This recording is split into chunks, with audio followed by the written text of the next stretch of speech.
Well, once again, time to check in with our 35th District Legislative Representatives, Travis Couture and Dan Griffey. How you doing, guys? Good. Great, Jeff. It is a continued short session. We're about 2 weeks in, and yesterday, a lot of behind the scenes kind of committee work and meetings as it was a Martin Luther King Jr. Day. So, some proclamations on the floor in the House and the Senate, but a lot more of the hard work continues in today. I wanted to talk a little bit about education.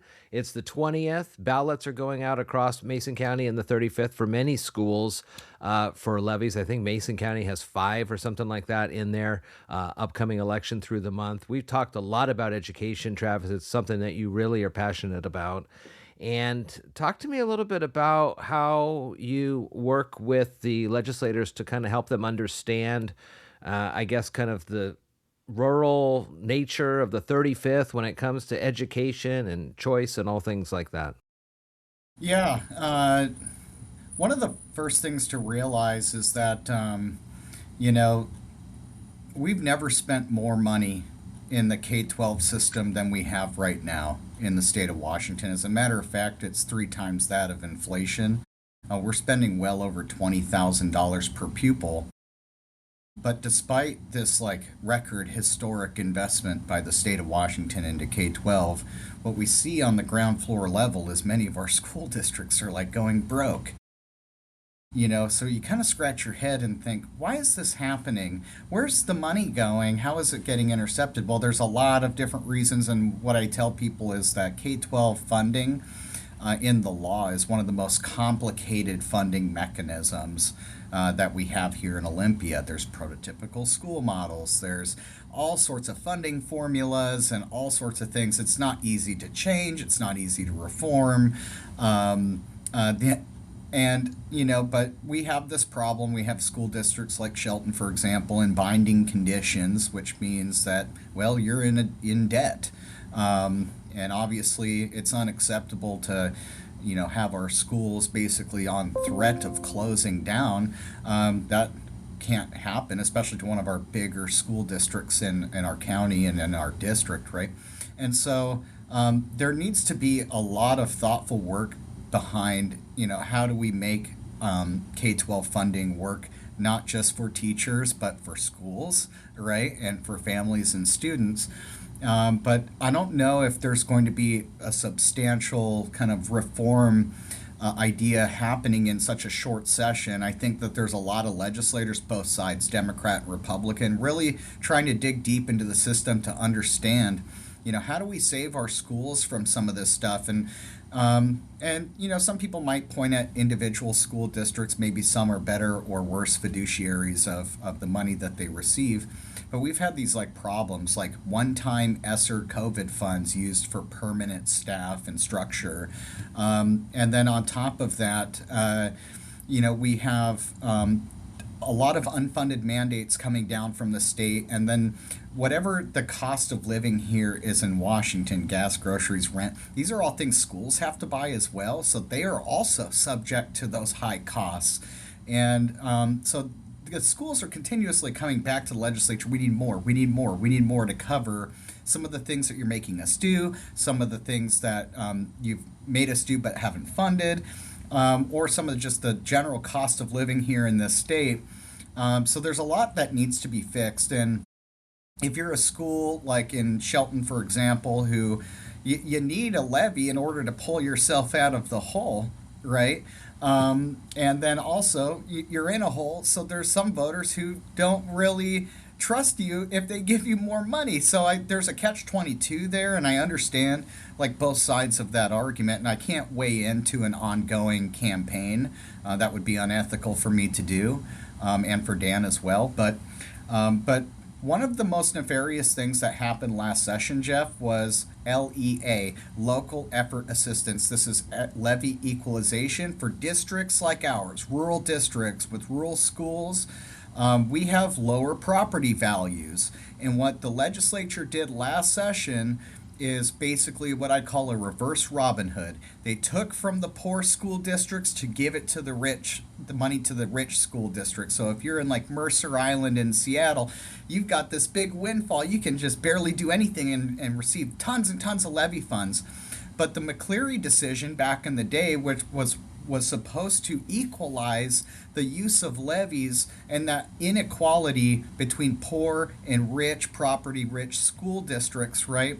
And many of the property poor school districts are in rural areas like ours. So that LEA funds was supposed to help level the playing field for us, because when we raise a levy, we have to almost max out in order to get anything, where the property rich districts barely have to raise anything at all and get this huge windfall. So what they did is they took that LEA matching funds from the state away from school districts like ours. And what that simply means is that the schools in our district have to ask for the same or more and get less back in return.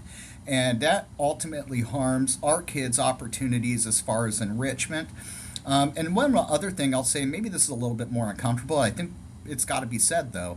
When you are giving contracts out at 7 to 11% increases every year, and then you have to rely on either money from the state, which we can't give because we're in a $4.3 billion deficit, or you have to rely and pray to God that your community raises a levy or something else.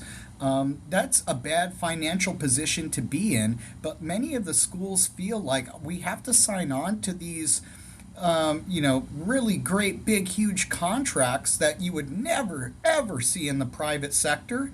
And we have to get the levy in order to help pay for that. And that's one of the reasons, among many other, that we're in binding conditions in some of our districts, or close to it, right? In other districts.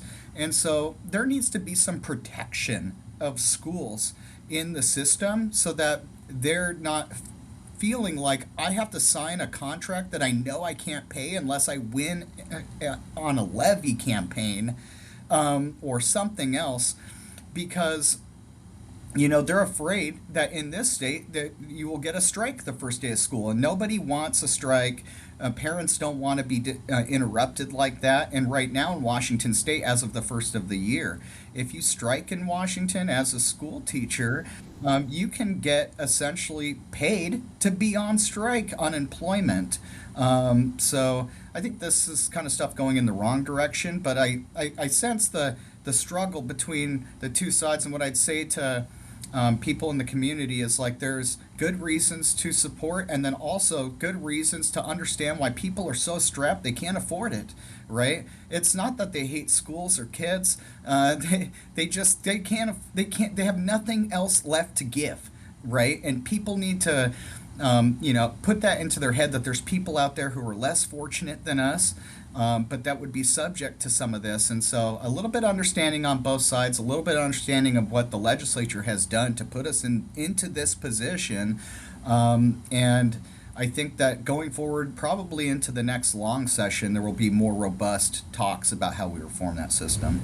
Dan, let's talk to you a little bit about some of the programs that you are championing over the years in your time. Give us a wave so your energy efficient lights turn back Yeah, on. We well, want to see you here. There we go. We couldn't figure it ain't out. going on. We can't do it. All right. The So technology's kicking her butt. let's talk a little bit about some of the safety and security that you work on here when it comes to sexual assault victim survivors and things like that. You've made a lot of headway over these last couple years in the ledge on both sides of the aisle, working together on ways to reform and update and help protect some of these victims. What can you do, I think, this short session to keep that momentum going? I don't have a bill number yet, Jeff, but I know you and I have talked over the past. Travis and I are working on sexually violent predators and community release. We want to make sure that we reform that system. It's a bipartisan effort. We've identified the problems, but we're once again doubling down on that, and we're kind of nipping away at the edges. We're mandating that when they're in at the SEC, that they have to materially participate in their treatment, their adversion treatment. Right now, over 50% of those that are housed at the SEC are not participating in any meaningful treatments. We'll be running a bipartisan bill on that. There'll be a Democrat co-sponsor. Same Democrat, Mari Levitt, who has had Travis and I's back toward this whole thing, like really pushing us through. I'm also working on getting our toxicology lab samples brought in a time frame, a good time frame. Right now, Jeff, prosecutors are not on very serious DUI under the influence cases where there might be an injury. They have to wait on the toxicology crime lab's report. So they would do a blood draw. The toxicology lab in the state would give that out. We have constitutional rights to a speedy trial. So what prosecutors are doing are shelving a lot of those really serious ones until they get the toxicology report, and then charging 2 years 2 years past the incident happening. But in those 2 years, Jeff, they've had nearly zero sanctions, and a lot of them are committing second and third and fourth DUIs and putting society at risk. So we're trying to do private toxicology labs, those certified labs in Washington State, to assist WSP in doing that. We did that with the sake kits. If you remember right, when I first got in Olympia, we had that backlog of the rape collection kits. We weren't doing the sampling for a myriad of reasons. We decided that we could solve other crimes if we had that good DNA profile in there of those that could do those crimes. So I'm continuing to work in that space. I'm doubling down in that space. I'm also working to protect our law enforcement, some pretty egregious bills. There's one bill here in Olympia, Jeff, that says our law enforcement agencies can't train by other foreign entities or foreign militaries. Well, the Israelis almost invented counterterrorism, Jeff, and for this state to prohibit law enforcement officers from seeking counterterrorism training, dealing with IEDs. I know an IED isn't something that American citizens have to deal with on a daily basis, U.S. citizens. But wouldn't it be nice if we had people that were thinking about it if it came here? Also, drone technology. Most other countries, other foreign countries have dealt with drones and how to deal with drones domestically. They know how to do it. We're going to prohibit them from doing that. So they want to have individual personal liability for law enforcement officers if they are to put mask coverings on.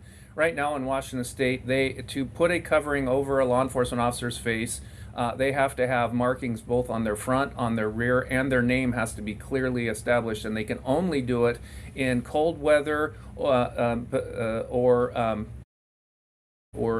safety and security themselves to prevent disease spread, that sort of thing.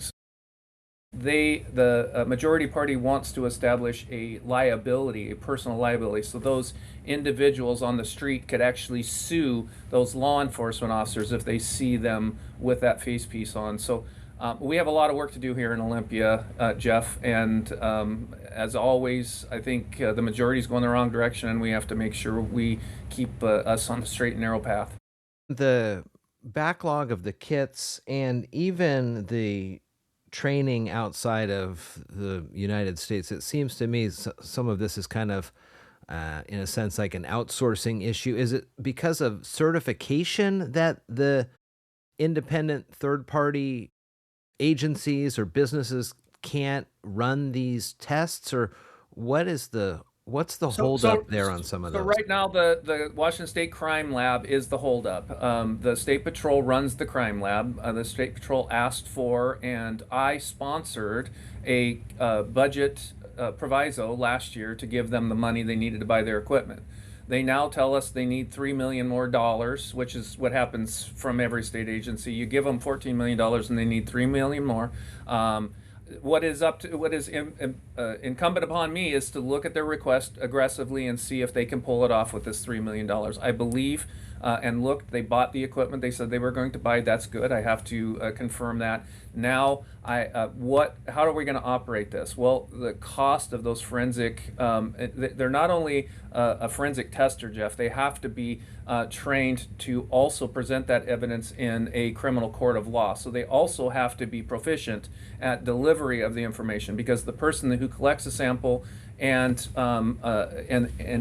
determines the value, right, whether it be impaired or not impaired, right, that person has to be able to sample that, be able to deliver that sample in a prosecutable way to the courts. Those people are expensive. So what we're trying to do is do a stopgap. Say if you're a certified lab in Washington State, you follow all of the state crime lab testing and that delivery of the information in the courtroom. That we're going to try that out and see if we can speed this up and we can start getting those that commit terrible DUIs to trial sooner. And we think that this is kind of a creative way to do it. Other states do it. You mentioned with the rape kit backlog that oftentimes you're able to, through that DNA evidence, find matches when it comes to other cases. Do you have any information or numbers on any other crimes, lower level crimes that? Absolutely. So that's the one good thing, that now that we have a robust amount of DNA profiles in the CODIS database, we're solving a lot of other crimes, not just sexually motivated crimes. I do believe, don't quote me on this, but I do believe Representative Orwell, who Senator Orwell now, who I championed, I really worked to champion this idea set, it was hers, says that we have closed 2 murder cases also with that DNA database. So again, if you're a criminal, you don't like that database, and it gives law enforcement an ability to go after those DNA profiles you leave once you injure society. 2 big topics that I know both of you guys are very passionate about: their safety and security and education. I appreciate your time. We're running up on it here. I know you guys have tons of more meetings to get to, but we'll check in next week on this as that short session, it keeps moving forward. Thank you so much, guys. Good to see you. Yeah, nice seeing you, Jeff. Thanks so much.